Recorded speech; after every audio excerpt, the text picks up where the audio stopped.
The key sat like a shard of winter in Fred's palm, small yet immense in its burden, its cold pressing into his skin with the weight of moral trespass and aching devotion.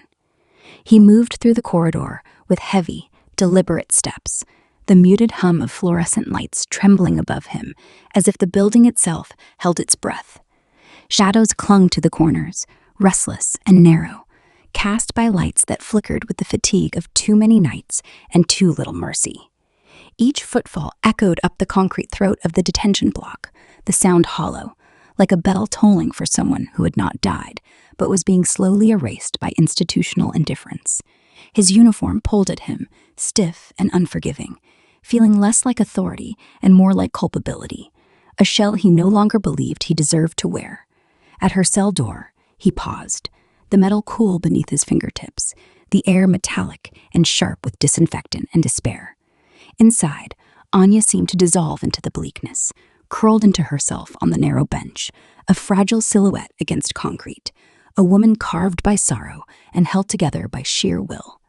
The dim yellow light revealed the pallor of her face and the hollowness beneath her eyes, her body drawn tight as though trying to make itself disappear, to slip through the cracks between punishment and memory. The untouched tray at her side sat like an accusation, a testament to hunger that had shifted into resignation. Fred's breath caught, and for a moment he closed his eyes, steadying the grief clawing at his chest, before he fit the key into the lock and turned it. The clank of the mechanism breaking the silence was harsh, obscene in its finality. Her head snapped up, eyes widening with brittle hope and disbelief, her voice a fragile thread. "Fred?" It cracked like old porcelain, and something in him splintered with it. He stepped inside and closed the door quietly behind him, the soft thud sounding like an oath sealing itself into the walls. In a heartbeat, he was on his knees before her, hands lifting to cradle her face, thumbs brushing the bruised crescents of exhaustion beneath her eyes. The sight of her stole the breath from his lungs. "Anya," he whispered, the name trembling with ache, and at the sound of his voice, she broke. The sob that escaped her was small and shattered, and she folded into him as if gravity had shifted, as if he were the only thing that could hold her to this world. He wrapped her in his arms, helpless to do anything but hold her as though she were made of breath and bone and breakable light, pressing his lips to her temple with reverence and fear braided together. "I'm here," he murmured, voice a tremor against her hair. "I'm here, my love." She clung to him with shaking fingers, clutching the fabric of his jacket like someone drowning clutches the surface of the world. "I thought they wouldn't let you back in. I thought I'd never see you again." The quiet devastation in her voice scalded him. He stroked her hair, jaw tight with regret. "I should have come sooner," he breathed, the confession low and raw. "But I am here now, and I swear to you, I will not let them keep you caged." She lifted her face, searching his eyes as though looking for something solid to hold on to, and he lowered his forehead to hers, a soft anchor in the barren room. "The hearing is set for next week," he whispered, voice steady, though his heart beat like a warning drum. "It is not soon enough, but it is a way forward, and I will bring you home." Her body eased, the smallest surrender, shoulders releasing a fraction of their tension as she exhaled, a hollow, fragile breath. "Kai?" she whispered, the name trembling through her fear. "Safe," he answered immediately. "With my parents. Matilda is with her. She is cared for, but she misses you. She keeps asking where you are." The glimmer of unshed tears filled Anya's eyes. She must be scared. Fred shook his head softly, holding her face as if it were a promise he refused to break. "She is loved, every night, every moment, and you will see her again. You will hold her again." Her head lowered, exhaustion pulling her inward, and he took her hands gently, grounding her. "You must stay strong," he murmured, voice a quiet tide of conviction. "For her, for us." His gaze drifted to the untouched food. "You have not eaten." She turned her face away, a whisper of defeat. "I couldn't." Fred's voice softened, with a plea shaped by love and necessity. "Then do it for Kai. She needs her mother strong." He reached for the croissant, breaking it into a small piece, offering it with a tenderness so fierce it threatened to undo him. She hesitated, breath wavering, then finally took it. She ate slowly, as if each bite asked something of her, her hands trembling, and he watched each movement with reverence, his heart loosening with each small acceptance, each proof that she had not given up on herself. But thirst clung to her lips, her voice frayed by dryness. He noticed everything. He always had. He unscrewed the cap on the untouched bottle of water, the sound delicate and life-giving in the sterile room. When did you last drink? Her eyes shifted away. Yesterday morning, maybe. His jaw tightened with quiet fury, but his touch remained gentle as he handed her the bottle. Drink, he said softly. Please.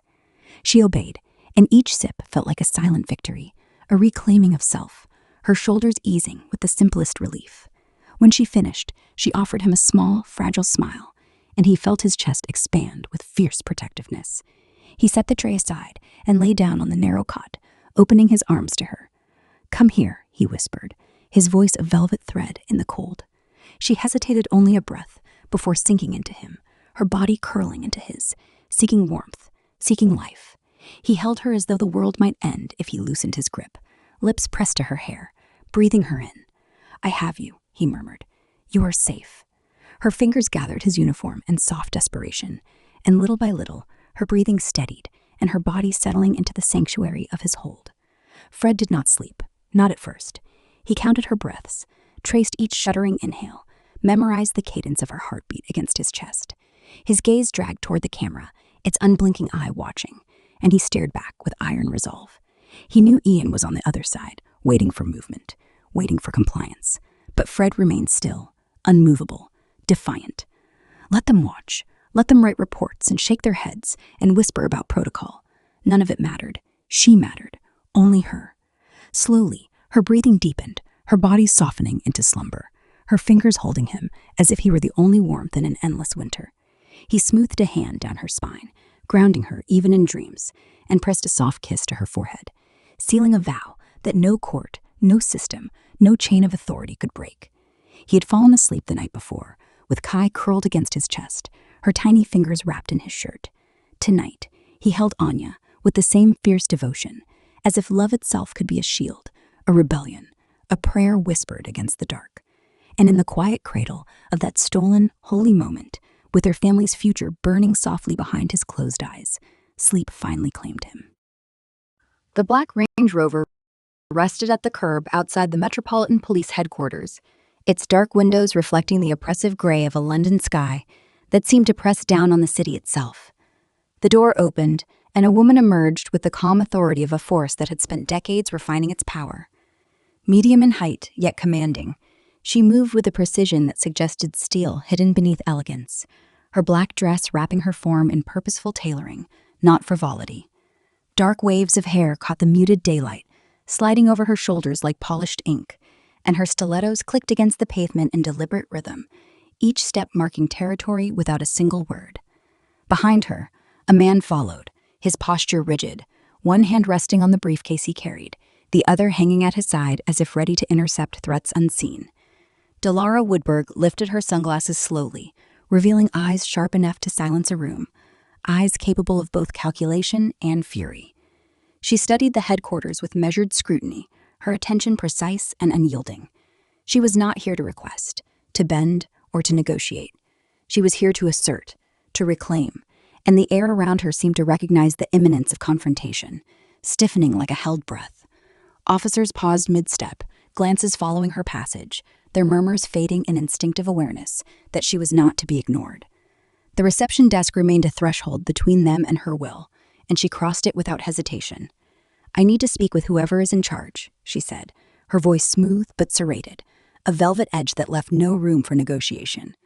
The words landed with the force of inevitability, punctuating the stale air of the lobby. Behind her, Yukovsky remained statuesque, briefcase held as though it contained both threat and salvation, silent yet commanding in its presence. The silence that followed was charged, reverent, electric, as if the walls themselves had shifted to witness the assertion of power. Footsteps approached, measured and wary. Ian Lewis appeared, halted mid-motion as the hush around them pressed inward. He recognized her immediately, the sharp intelligence and unyielding certainty in her posture, making hesitation a necessity. "Can I help you, ma'am?" he asked, tone careful, poised at the edge of diplomacy and caution. "I am Delara Woodberg," she said, her voice dropping with deliberate weight, carrying the gravity of blood and kin. mother of Anya Woodberg. The name landed like a gavel. Ian felt the shift immediately, his jaw tightening with the first taste of the storm to come. "You can explain," she said, her gaze locking on his, each word precise and accusing, "why my daughter is being held in a cell when your department has no real evidence against her." Her voice carried accusation and authority in equal measure, sharp and undeniable. Ian remained still, the words settling in his chest like a weight that would not be shifted by denial or deflection. "She hadn't seen her father in years," she continued, her tone rising with controlled indignation. "And now, her name is smeared across every television screen in the country. Do you understand what you've done to her? To us?" Her hand sliced through the air, not threatening, but declarative, a punctuation that left no room for misinterpretation. Ian's response was measured, restrained, but he could feel the impact of her words like fists hammering the ribs of his conscience. "There is nothing to connect her to this crime," Delara pressed, her voice falling lower, thick with the weight of deliberate menace. "I have reviewed every file, every report. This is not justice. It is a spectacle, and one for which you and your department will answer." Behind her, Yukovsky's presence remained impassive, his gaze calculating, cataloging every flicker of emotion, every hesitation. Ian's hands remained in his pockets as he exhaled slowly, the truth of her words settling in a cavity he could not ignore. "I understand your concern," he began, only for her to cut through him with the precision of a surgeon's scalpel. "No, detective, you do not understand a damn thing. If you did, you would not have allowed this travesty to unfold. So tell me, how do you intend to undo it?" His hesitation betrayed him, and she saw the fissures of guilt, the silent acknowledgement that she was right. "We believed we had enough evidence," he admitted finally, voice low, "but we miscalculated. I see that now." Her gaze sharpened, tilting with measured scrutiny. "Then why was she dragged through the mud like a common criminal? Why is she behind bars when your case is a tissue held together by speculation?" "We were wrong," Ian said, his voice steady despite the turmoil. "I was wrong, and I've been trying to correct it." "Fix it," she said, simple, precise, carrying the weight of inevitability. "Not eventually, now." Ian felt the room contract around her presence, the quiet authority in her demand filling every corner. "You will make a public statement," she said next, voice glacial and controlled, each word a deliberate strike. "You will make it abundantly clear that my daughter is not under suspicion. Not next week, not tomorrow, today." I do not care what pressures bind you," she continued, advancing with an almost imperceptible shift, a predator closing the distance. "You will correct the mess you created, or I will have it done myself." Her presence was absolute, the quiet fury of generations coiled beneath elegant composure. Ian straightened, measuring the full breadth of her power, understanding finally the extent of the threat she represented. "I'll see what I can do," he said at last, the words hollow in his own ears, but necessary. She did not dignify the response with acknowledgement. Turning to Yukovsky, she commanded with the same quiet authority she had wielded since she arrived, "Make sure it happens." With that, she spun on her heel, leaving the lobby steeped in the echo of her passage, the silence settling like dust on all that remained. The Range Rover pulled away, the city slipping past in a blur of gray and muted motion. Yet inside the vehicle, she remained still, one hand pressed against the leather of her seat, the other resting lightly on her phone. She dialed Fred's number, but the line went straight to voicemail. She tried again, no answer, and she let out a soft hiss of frustration. He needed to hear her now, to understand the stakes as she did, but the silence was absolute. "Take us for a drive," she instructed quietly, her voice sharp yet measured, an order and a necessity both. Yukovsky nodded to the driver, the city moving around them in relentless currents of gray and muted color. Delara leaned into the door, forehead resting against the cool glass, as London rolled past, neighborhoods and scaffolds and faceless buildings flowing like water beneath her. The city had always suited her, ruthless and indifferent, yet today it felt foreign, its pulse incongruent with the violence of her thoughts. She thought of Anya at 7, full of questions and fire, of nights spent away from her child building empires and calculating advantage, of the solitude of power that could never reach the heart of a mother's concern. And now Anya was alone, shamed, trapped with the world unconcerned. Fred's face rose before her eyes, unyielding, silent, the absence of his response transforming into something nearly tangible. Her fingers drummed against the armrest, a subtle manifestation of impatience sharpened into purpose. If Ian would not clear her daughter's name, she would, and she would do it publicly, irrevocably, the force of her will unraveling the city's indifference brick by brick. The Range Rover pressed on through roundabouts, past red lights and monuments stoic in their immobility, past blind alleyways and gray, shuttered buildings, while she remained poised, chest rising and falling in a measured cadence, fury gathering within her like the heavy press of rain behind darkened clouds. If justice would not come for Anya, then London would soon witness what occurred when a mother forged her own path to vengeance.